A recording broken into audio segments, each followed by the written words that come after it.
معاشرتی زندگی میں جو پریشانی ہے اس کا حل کیا ہے؟ بندہ اللہ سے قریب ہوتا رہتا ہے نوافل کے ذریعے۔ ایسی چیزیں جو بظاہر ہمارے لیے ضروری نہیں لیکن بڑی اہم ہے۔ اللہ اکبر ہم کہتے ہیں لیکن ہمیں یہ اندازہ رہے کہ اللہ اکبر ہے، بڑا ہے۔ بسم اللہ الرحمن الرحیم۔ ناظرین کرام السلام علیکم ورحمۃ اللہ وبرکاتہ۔ حالات مشکل ہیں، حالات کی دقت اور پریشانی کا ہم سب کو احساس ہے۔ آزمائش ہے، ایسی گھڑی آ گئی ہے کہ ہم بوجھل ہیں۔ انسان ہیں اس لیے زیادہ محسوس ہوتا ہے، ہم سب کمزور انسان ہیں، لیکن اللہ سبحانہ تعالیٰ نے مشکل حالات کے لیے کیا رکھا ہے، قرآن مجید کی کیا تعلیمات ہیں، پیارے نبی محمد عربی صلی اللہ علیہ وسلم نے ہمیں کیا اسوہ دیا ہے۔ آئیے اس روشنی میں ہم غور کریں کہ مشکل حالات میں ہمیں کیا کرنا چاہیے، حالات سخت ہوں تو ہمیں کیا رول ادا کرنا چاہیے، کیا ہماری ذمہ داری ہے کہ ہم کریں۔ قرآن مجید کی بے شمار آیتیں ہیں جو اس پر روشنی ڈالتی ہیں، اور اپنی زندگی کے لیے ہمیں یہ اصول سمجھنا ضروری ہے۔ ہم اگر سمجھیں گے تو انشاءاللہ مضبوط رہیں گے، اور اگر سمجھنے میں غلطی کریں گے تو پریشان رہیں گے۔ تو پریشانی کا حل کیا ہے؟ ہماری ذاتی زندگی اور اجتماعی معاشرتی زندگی میں جو پریشانی ہے اس کا حل کیا ہے؟ بہت سارے حل آپ نے سوچے ہوں گے۔ آئیے میں دو چیزوں پر گفتگو کرتا ہوں، صرف دو چیزیں، اور اگر ان دو چیزوں پر ہم نگاہ رکھیں اور کچھ کریں تو یقین جانیے کہ انشاءاللہ ہمیں بہت کچھ کامیابی بھی ملے گی اور سکون بھی ملے گا۔ مشکل حالات میں سب سے قیمتی جو نعمت ہے، سب سے بڑا جو تحفہ ہے، انعام ہے اللہ کا، وہ ہے سکون۔ سکون یہ بہت بڑی دولت ہے۔ مشکل حالات میں، پریشان کن حالات، وہ کیسے حاصل ہوگا؟ اسی کے لیے دو چیزوں کا ہم نے انتخاب کیا۔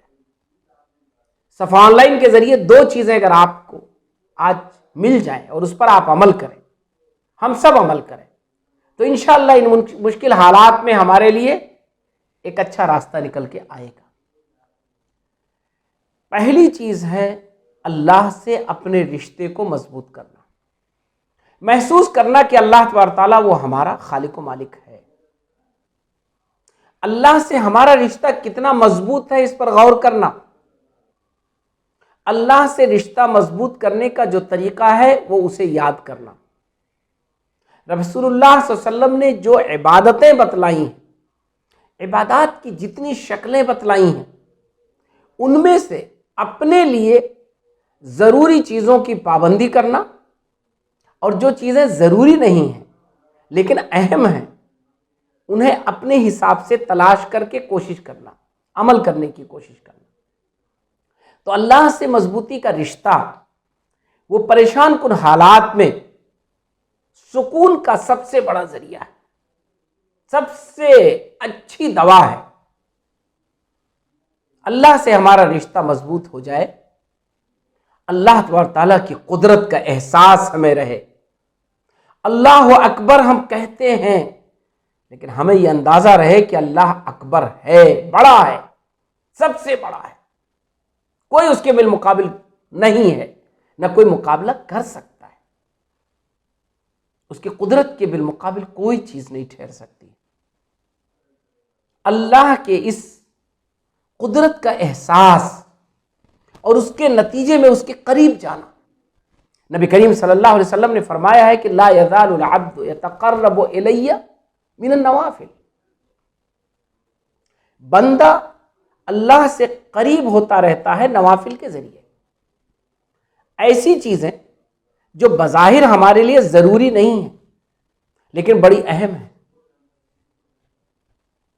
نوافل کے ذریعے، نوافل کی بہت لمبی چوڑی فہرست ہے، کاؤنٹ نہیں کرایا جا سکتا ہے۔ آپ سمجھیں، جانیں آپ کی زندگی میں نوافل ہیں کیا کیا اور اس کے چانسز کیا کیا ہے۔ تو وہ چھوٹی چھوٹی چیزیں جو آپ درگزر کر دیتے ہیں، اس کا احساس آپ کو نہیں ہوتا ہے، آپ سوچتے نہیں ہیں کہ اہم ہے۔ ان اچھائیوں کو اپنانا، اور اس کو اس لیے اپنانا کہ اللہ سے آپ کا رشتہ مضبوط ہو جائے۔ اللہ کو ذکر، اللہ کو یاد کرنا، اللہ کی تسبیح بیان کرنا، اللہ کی عبادت کو لذت کے ساتھ کرنا، جوش و جذبے کے ساتھ کرنا، دل لگا کے کرنا، تاکہ دل کو سکون ملے۔ آپ ذرا سوچیں، 24 گھنٹے میں اللہ تعالیٰ کی عبادت اگر آپ 1 گھنٹہ کر لیں تو آپ کتنا سکون حاصل کریں گے۔ وہ 5 منٹ 10 منٹ جو آپ مسجدوں میں دیتے ہیں 5 وقت کے لیے، انہیں میں کچھ اضافہ کر لیں، آدھا گھنٹہ، 1 گھنٹہ، 10 منٹ، 20 منٹ تنہائی میں اللہ کو دے دیں۔ اس طرح آپ اللہ کے رشتے کو مضبوط کر لیں۔ کبھی تنہائی میں دے قرآن پڑھ کر غور کرنے میں، کبھی تنہائی میں سجدہ ریز ہو جائے، کبھی تنہائی میں اللہ سے کچھ مانگیں، دعائیں کریں، کبھی تنہائی میں یہ سوچیں کہ ہم اللہ سے کتنے قریب ہیں، کتنی اچھائیاں ہماری زندگی میں ہیں اور کتنی خامیاں ہماری زندگی میں ہیں۔ خامیوں کو دور کرنے کا عہد کریں، اچھائیوں پر اور پختگی حاصل کریں۔ تو مشکل حالات میں، پریشان کن حالات میں اللہ سے اپنے رشتے کو مضبوط کر لینا، یہی دراصل آپ کے اور ہمارے سکون کا بہترین ذریعہ ہے، اچھا ذریعہ ہے، اچھا طریقہ ہے۔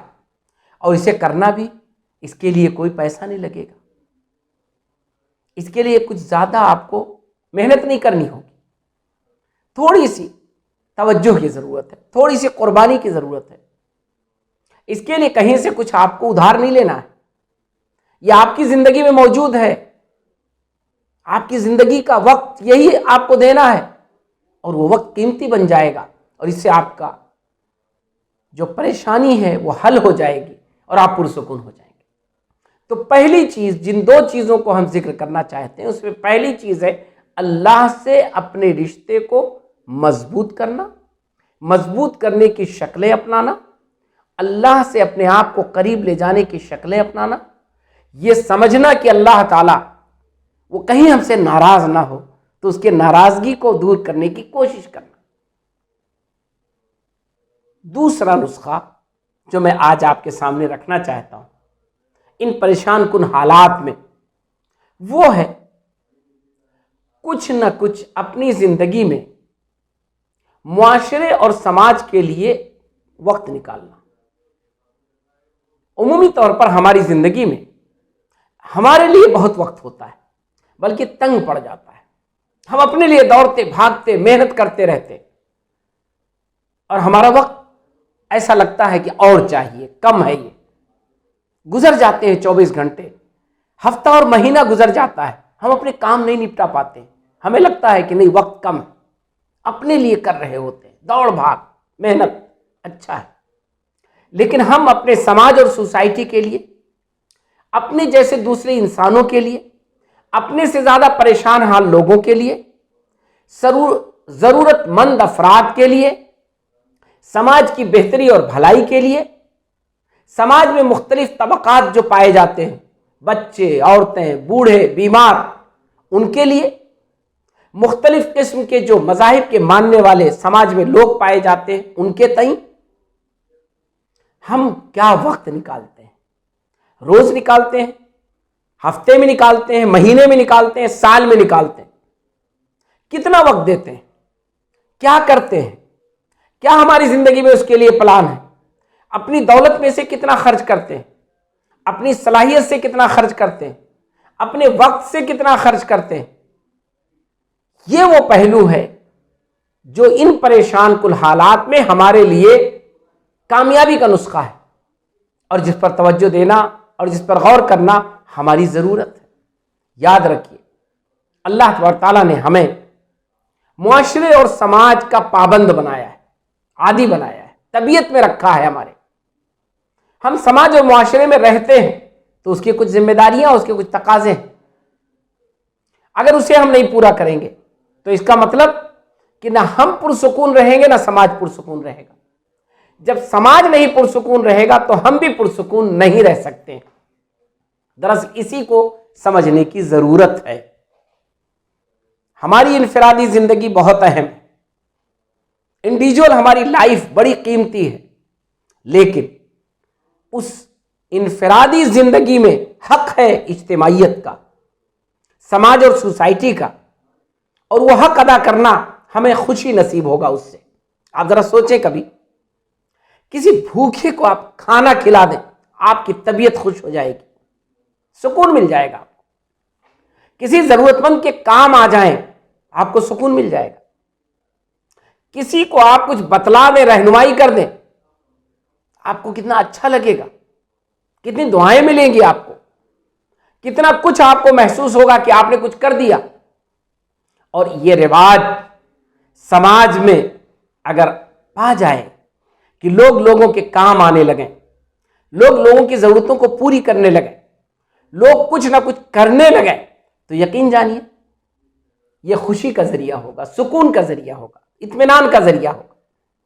عمل کی راہیں اس سے کھلیں گی، اس سے ہم ایکٹیو ہوں گے، اس سے ہم سستی کو دور کریں گے۔ تو موجودہ حالات میں جس سے ہم سب شاکی ہیں، محسوس کر رہے ہیں کہ بڑے خراب حالات ہیں، محسوس کرنے سے یہ حالات اچھے نہیں ہوں گے۔ بہت ساری تدبیریں ہیں، وہ آپ کیجئے۔ دو چیزیں ہم نے آپ کے سامنے ذکر کی۔ پہلی چیز، اللہ سے اپنے رشتے کو مضبوط کرنے کی کوشش کیجئے، اور دوسری چیز ہے کہ اپنے انفرادی زندگی سے نکل کر اجتماعی زندگی کے لیے کچھ کرنے کا حوصلہ پیدا کیجیے۔ اجتماعی زندگی میں آنے کے بعد آپ کو سیکھنے کا بھی موقع ملے گا، آپ کی انفرادی زندگی بھی اچھی بنے گی، آپ کو سماج سے تہذیب و ثقافت کے ذریعے بہت ساری چیزیں تبادلے کی ملیں گی، اچھائیاں دوسروں کی جاننے کا موقع ملے گا، اس سے اپنی زندگی کو منور کرنے کا موقع ملے گا، اور خوشیاں ملیں گی کیونکہ آپ خوشیاں بانٹ رہے ہوں گے۔ خوشی بانٹنے والا ہمیشہ خوش رہتا ہے، اور خوشیوں کو چھیننے والا وہ ہمیشہ ناخوش رہتا ہے، چڑھا ہوا رہتا ہے، ہمیشہ پریشان رہتا ہے۔ گرچہ بظاہر وہ کامیاب مانا جاتا ہے، وہ اپنے کو کامیاب سمجھتا ہے، لیکن دوسروں کی خوشیاں چھیننے والا کبھی بھی آپ کو خوش نہیں ملے گا، کیونکہ خوشی یہ اللہ کی ایک نعمت ہے، سکون یہ اللہ کا ایک انعام ہے، اور یہ ملے گا اسی کو، مستحق وہی ہوگا جو دوسروں کو خوشیاں بانٹے گا، دوسروں کو سکون دینے کی کوشش کرے گا۔ اور یہ اسی وقت ہوگا جب ہم اپنی زندگی میں ایکٹیو ہوں گے، کچھ کر رہے ہوں گے، سکون سے نہیں بیٹھے ہوں گے، بلکہ کچھ سوچیں گے، کچھ کریں گے، کچھ محنت کریں گے۔ یہ ہماری زندگی کو کامیاب بھی بنائے گا، پرسکون بھی بنائے گا، اور خوشیاں دے گا۔ تو آئیے آج کے اس آداب زندگی محفل میں ہم ان دو چیزوں کو یاد کر لیں۔ پہلی چیز ہے اللہ سے اپنے رشتے کو مضبوط کرنے کی تدبیریں کرنا، اس کے لیے سوچنا، اس پر عمل کرنا، اور دوسری چیز ہے کہ معاشرے اور سماج کے لیے کچھ نہ کچھ کرنا، ایکٹیو رہنا، کچھ کرنے کا عزم پیدا کرنا، اور اس طرح اپنے آپ کو بہتر بنانا، اچھا بنانا۔ ہم اگر ایسا کریں گے تو انشاءاللہ ہمیں خوشی بھی ملے گی اور سکون بھی ملے گا، اور یہ سماج اور سوسائٹی میں جو ہمارا شکوہ ہے کہ حالات بڑے خراب ہیں، یقیناً حالات خراب ہیں، لیکن یہ حالات ہمارے لیے بہتر بن جائیں گے، اور انشاءاللہ ہماری زندگی بہتر ہوگی۔